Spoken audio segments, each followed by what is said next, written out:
নমস্কার, আমি ঋতু আবারও চলে এসেছি আপনাদের সামনে আরও একটি ভিন্ন স্বাদের বইয়ের হদিস দিতে। এবারের বইটি রোমহর্ষক নানা সত্যি ঘটনা নিয়ে। লেখক আমাদের পশ্চিমবঙ্গের রাজ্য পুলিশের অবসরপ্রাপ্ত ডিরেক্টর জেনারেল নপরাজিত মুখোপাধ্যায়।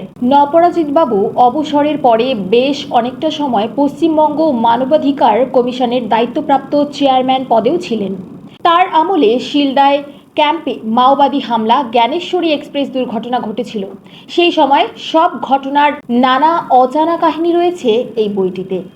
কিভাবে অবৈধ প্রেমের জেরে একজন পুলিশকর্মী একাধিক খুন করে বাংলাদেশে পালাতে গিয়ে ধরা পড়েছেন, সেই কাহিনীও রোমাঞ্চকর।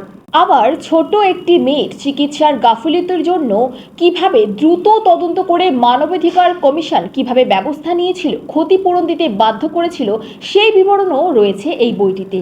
পুলিশের ডার্ক সাইডে এক আইপিএস অফিসারের মন কিভাবে পথের কুকুরের মনের কথা বোঝে তা বুঝতে হলে এই বইটি একটি কুকুরের কাহিনী পড়তেই হবে।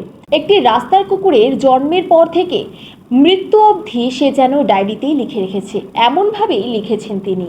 বইটি পড়ে বিখ্যাত কবি সাহিত্যিক জয় গোস্বামী বলেছেন, অসাধারণ একটি বই, বাংলা সাহিত্যকে সমৃদ্ধ করলো বইটি।